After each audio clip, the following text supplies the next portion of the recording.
For today's video, I have something that normally people really like, which are tier lists. Basically, because a tier list is a very easy and fast way to see if a champion you just pulled is good or bad. In this case, we have finally all the Unity champions. At least we have one for each faction, and we're gonna compare them to each other and find out who is the best and who is the worst. Let's have a look at them. Hi, Senda here, and welcome to another raid video. In today's video, we're gonna be doing a personal tier list, and by personal I mean this is just my opinions and are based in what I've seen used in different setups on Arena, in different bosses, in Chimera, and also I don't have any of these champions. I've been that unlucky based on what other people that own these champions have told me. So it's gonna come over here. There's no better place to do a tier list than in the infamous tier maker, and I've split them in top, pretty good, specific, and meh. Basically, there is no bad Unity champion. I mean, we're gonna be comparing them with each other, but none of them is really bad. There's ones that are better, ones that are worse, one that work better on ones that can work fine on their own, one that they need to be surrounded by very good other champions from the same faction. And in this case, we're just gonna be comparing them and putting them in the tier list compared to each other. And I want to mention again, and none of these champions is really bad. Let's start with one of the first ones that came. In this case is Aislinn the Stalwart, which is the one from the Bannerlords. In this case, I'm gonna place him in pretty good. I don't think he's a bad champion at all. He's actually a pretty good tank. He's a pretty good support champion. He's able to apply shields. Depending on how many of the faction champions or champions from the same faction, these shields are gonna make our champions, I don't know, immune to control debuffs, are gonna be able to heal also from these shields. So he's able to do quite a lot of things. The problem, or one of the main problems I see, is that yeah, he's really good, but also he does need quite a lot of powerful champions from the Bannerlords.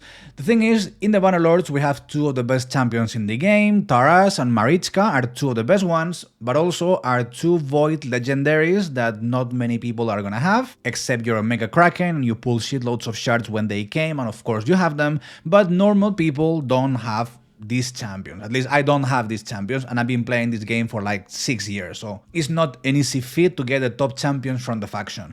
But all in all, I think it's a pretty solid champion. It's gonna work pretty good with one, even two only champions from the Bannerlords, and he's pretty versatile. We can use him in a lot of different places, in a lot of PvE, probably also in PvP depending who you pair him with, but all in all I think it's a pretty solid champion that should be pretty happy to have in your roster. Then we have with the next one. In this case the next one is the next faction, the second one that came to the game, and is Fina Blade of Arabia. And this one is one that I've tried several times to get. She's been in different events, in times 10, times 15, and she is indeed probably, in my opinion, one of the most complete and more powerful ones, for several reasons. Basically, the top damage teams for Hydra, they use her. And they use her because it's pretty easy to have a good setup of high elves around her, plus Tranda. Tranda is the one that deals all the damage, but you can add an Arbiter, you can add Belanor, you can add a couple of solid champions from the faction to make a team with her that is really, really powerful. She is pretty much the embodiment of what the high elves are. Speed, a lot of buffs, extra turns, and basically a lot of versatility, buffing and dealing damage quick and effective. And she is definitely one of the most looked for ones, or at least one of the ones that can really push your account and make your account a bit different, and depending on what setup and what the other champions you have, a very powerful one and unlock a lot of content. Then we're going to move on with the third faction, which is the Sacred Order, and we're going to have Falmon. Falmon, I'm not too sure where to place him. I mean, it's not a bad champion. It can be somewhere in between pretty good and specific, basically because it has a pretty clear role, which is, let's put him in a specific, basically has a very clear role, which is dealing damage, and also has certain dynamics that work pretty well. Basically, the more amount of turns the enemy takes before he takes a turn, he's going to be receiving less damage and increase his damage. But I'm going to put him in a specific for some reasons, and is that in bosses, probably the bosses are not that fast to see this kind of, okay, the boss is going to take 3 turns for each turn that I'm going to take, so we're not going to really see there that much damage. And also for PvP, which would be the other place, there is not that many specific faction-specific champions. There is a couple, and indeed they're pretty good. For example, in arenas, we see a lot of Siegfrieds, we see He-Mans. Alice, we could also probably see her around, Sir Nicholas and Noel, Cardiel, Venus. I mean, there is stuff, but none of these things are used on the probably top tier teams, apart from probably Siegfried, but it's a mythical, so it's a bit different. And for the rest of the content, I mean, has the advantage that this is a faction that is full of, is one of the factions with the most amount of legendaries, with the most amount of epics, and they have very solid champions in all the rarities. Phoenix, Deacon Armstrong, Aniri, Cardinal. I mean, there is a lot of good champions here that can be used in a lot of game. And in this case, Falmont fills a role, which is dealing a lot of damage. But I don't think in PvE we're going to see that much of a change with him. But also on PvP, I don't think the amount of champions he can go with is going to be that mind-blowing. So I'm going to put it in a specific because it depends quite a lot on what other champions he's going with and for what content you're going to use it. Then we go with the fourth faction, and that's the Barbarians, and we have the Dune Lord Gregor.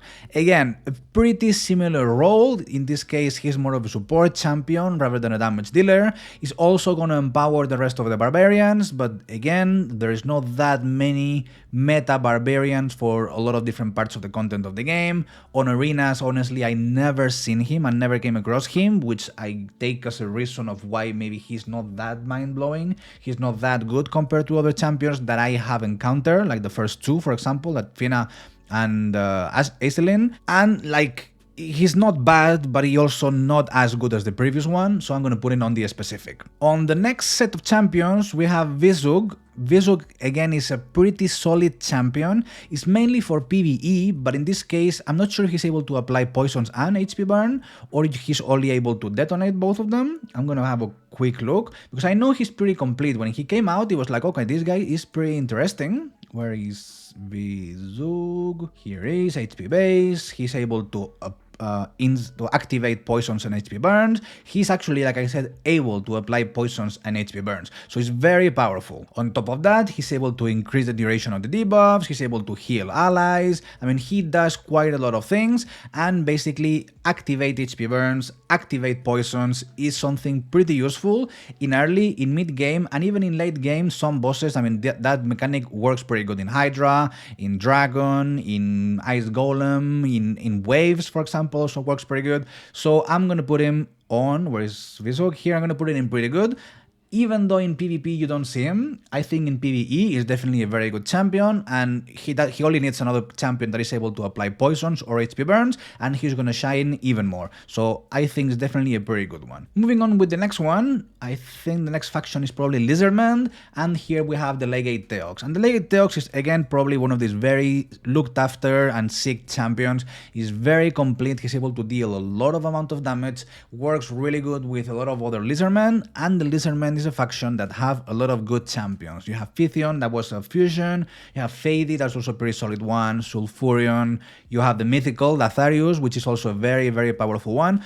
So in this case, he's definitely one of the top ones. I've seen him doing a lot of damage with, for example, Calvalax on Arena, which is not even from the same faction, and I think definitely is one of the best ones of all the Unity champions. Let's go with the Skinwalkers. We have Bowling Free Walk, or Bowling Free Walker, and in this case, I'm gonna put it in a specific. I mean, I think I've encountered a couple of times, not that many, but setups on Arena with only Skinwalkers. I think they put like Leorius, they can put Uko, they can put a couple of different champions. Very interesting. I think this guy is quite of a master in terms of stunning enemies, controlling, and of course making the rest of the faction champions powerful. And the Skinwalkers is a faction that have some key champions that are really good. Again, for Hydra, I mean, this guy is, like I said, the stun master, is control, control, control. In Hydra or any kind of boss, that's not very useful. And for Arena, the Skinwalkers is not the faction with the most amount of powerful champions. It's not, for example, like the Demon Spawn, that they have a lot of powerful champions, or the Sylvan Watcher, these kind of things. So he's not as powerful. I've encountered him a couple of times, but he's not been super complicated to deal with. So I'm going to put it in a specific just because the amount of uses are not that much. And lastly, we're going to go with Araga's Wild King. And again, very similar to the other champions that are in the same place. I think it's very similar to Lord Duan Gregor and to Bolin Free Walker. Again, it's another support champion. He's able to do certain things that are interesting. Actually, I'm gonna refresh him because it's been quite a long time since he came out, and again, I haven't seen him pretty much for everything. He heals allies here, applies a shield. Okay, this was the guy that was lowering the HP of an ally, then placing a shield, increasing turn meter. The less amount of HP they have, the more damage they deal. Then it increases stats. I mean, it's very specific of orcs dying. And in terms of orcs, I mean, yeah, you have Ashnar that got really good after the rework, Garol, which is not bad, but for the rest of the champions, I mean, Bells for Hydra, but then I don't see him doing much in Hydra, to be honest. We don't want to kill our own champions, or at least we don't want our champions to be low health all the time. Warlord, very useful in arenas, but other than arenas, not much. Supreme Galeg again for Hydra, Raka for Hydra. I mean, it's not the most complete champion, the most complete faction. It definitely needs some love. I mean, Grohag, Danag, Robar, King Garog, Shiek, Zarguna. I mean, there's a lot of champions here that could get a lot more love, and I think that's one of the main reasons why Aragath is not that amazing, just because there's not that many amazing orcs. Then jumping on the next faction, we're gonna go with the Demon Spawn, and we have Volcanoes, and Volcanoes is definitely one of the very interesting ones. I'm maybe slightly biased because I have pretty powerful Demon Spawn. I have Lily 2, which is very powerful, Carnage. There is a lot of champions for Arena. There's a lot of champions for PvE that are really powerful. And what he does is also pretty useful. I mean, HP burns, hits pretty hard for being a defense-based champion. On Arena is definitely an interesting champion, and all in all, I think it's a really, really good one. I made a guide of him in the other channel. I was pretty surprised. I think he was like way more powerful than I expected, and I've seen mixed. I mean, it's something that it's someone that you tend to see quite often in arenas, but like I said, right now all these Unity champion or Unity faction champions are quite rare to get. You can only get them if there is a specific times 10 times 15, and it's not something that everyone's going to have around. So hopefully if in the future they add them to the rest of the pool of champions that you can pull, maybe we'll get to see a lot of these guys around, and maybe I'll change my opinion. But based on the guide and based on how much I've seen him used on arenas, I think he's definitely one of the good ones and one of the top ones. For the undead, we have with the Tribune Heraclitus. He's good. He's very interesting, because he's able to do things when he's alive, and he's able to do things when he's dead. I don't have him, and again, I haven't seen much of him, but I've heard very good things. I have a couple of people in my clan and in my community that they've had a lot of fun with him. I think fun is the main word. He hits pretty hard, and there is also quite a lot of champions that you can build a powerful setup with him. You're here in this faction, you have Sifi, you have Rotos, you have UDK. I mean, there is a lot of powerful champions here, and I think in this case, he can be definitely better than any of the specific ones, but maybe not as powerful as the top one. So I think pretty good. Is a pretty solid champion in that sense. And the same goes a bit with Lawson Kaleth. I never seen him anywhere, but on paper, what he does is very interesting. I mean, it lowers the HP of the enemies to the lowest, which means like that does count as damage dealing. He also decreased the turn meter of the enemies, again, to the level of the guy, of the enemy with the lowest turn meter. That counts as turn meter deplete. Same with the HPs on the allies, so it has a very interesting synergies, but it's not someone that I've encountered on arenas. However, in paper, he can be really useful in arenas, and he can also be really useful on waves. So I think I'm going to put it in pretty good until proven otherwise. And the last faction, or the last set of factions, well, we have the Dark Elves. That could be the last one. In this case is Voice, how is this guy called in English? Voice... something cyclic is his name. Swarm Speaker Cyclic. They definitely didn't make it the easiest for non-English speakers and tongue rollers with this kind of name. I did a guide on this guy. My opinion when I did the guide is that he definitely hits really hard. He's maxed really hard. However, the problem was, and I think it's still being, that the faction is not the most useful for arenas. I mean, yes, you do have Lydia, yes, you do have Mithrala. The mythical champion is not the most mind-blowing. I mean, let's have a quick look in the game. I mean, yeah, the mythical is quite Hydra specific, and again, it's not one of the top champions for Hydra.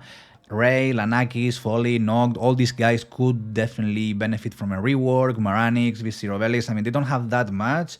Queen Eva is quite fun. Blind Seer is one of the most abandoned Void legendaries. I mean, Lydia, Mithrala, they do have good champions, more for PvE, but PvP focused. I mean, how often do you see these guys in arena? Maybe Mithrala, and probably every time less and less, is not the most PvE focused champion or faction. In this case, this guy, I don't think he's able to shine as much as he should. But he is definitely a powerful one. He's definitely quite fun also to play with. And until proven otherwise, until they release more Dark Elves, and I get to see more Dark Elves in action, I think specific, I'm gonna leave him there. And then for the last three faction, we're gonna inaugurate the mess section with the Dwarf. Honestly, I don't think he's that amazing, and the champion and what he does, which is kind of empowering the control debuffs from our own allies, from the Dwarf faction, I don't think he shines that much. I don't think he does it that well. Also, he's able to apply certain buffs, for example, the Stone Skin, but again, the version of the Stone Skin he's applying, we discovered that if it's the Stone Skin from the set, that has 50-50 chance of being removed, but if the Stone Skin is just a regular buff like he does, it's a buff that he applies, that is very easily removable. It doesn't have the 50-50, it doesn't apply to the buff unless it's from the set of Stone Skin, which is a big down. Also, for Hydra, we don't probably want Hydras to steal that debuff. Sorry, that buff. And in terms of damage, he doesn't do that well. He does stun a lot. Again, stun pretty useless against any PvE boss. Powerful against waves, but in late game, waves are not a problem. And I think he could benefit again from another look. He's not a bad champion, especially combined with certain dwarves. The dwarves have a very powerful roster of champions, but in this case, I think that is below all the rest that we've seen so far. And then we have the last two. We have Tetsuya, I think, and I haven't seen much of this guy. I mean, I don't know if he's ever been maybe in one event, 1x10, x15 event, something like that. But honestly, I haven't heard many crazy things about him. I haven't seen him in action. It's fairly recent that he came out, but like I said, he didn't make as much noise when he came out as other Unity factions, so I'm gonna put him in a specific. He's a damage dealer, but he's 100% arena focused, because all he does is depending on the enemy turn meter, decrease turn meter, steal turn meter, and the turn meter difference results in more damage from him. That said, he also benefits from killing enemies, and he also steals turn meter, which the bosses are immune to. So again, very limited, very specific for PvP, and in the case that you have other Shadow King champions that you can pair him with, and that can be actually very useful. But other than that, limited to arena and depending on who you gear him with. And last but not least, and this is probably the cherry on top, is the last Unity faction champion that came to the game. You have a guide on this champion on this channel, and he's probably one of the most powerful ones. He's really surprising in arena, he's very surprising specifically on Hydra, he's able to do crazy amounts of damage, and also it's a very easy to make faction, because it's the latest faction, at least at the moment of making this video, and they are very powerful. I mean, it's a faction that is full of very powerful champions, and also that we've had a lot of powerful fusions. We've had Oela, we had Yostri Dreamsong, the mythical, they have 3 mythicals, and none of them is actually bad. They're all pretty interesting and pretty good. He's specialist, I would say probably in Hydra, which is a very relevant content, and all in all, himself is just a very powerful champion. He's able to increase his damage, place his poisons, heal himself, damage max HP based damage, and all in all, you can see the guide of this guy in the channel. I was very surprised, and I think he definitely is one of the most powerful unit champions. That will be my guide. There could be some shuffling up and down. Maybe this is, you could argue that this could go up or down, maybe some of these guys, but I think the top 4 is the top 4, and pretty good. They're all pretty good champions. I would think everyone would agree. Let me know down there in the comments what would be your top, who you put on the top of the list, who you put at the bottom of the list. Like I mentioned before, hopefully all these champions get added to the pool of champions and they're easier to get than nowadays, now that we have at least one per faction. That's all from me today. Over here, a recommended video, and we'll see you on the next one. Bye bye.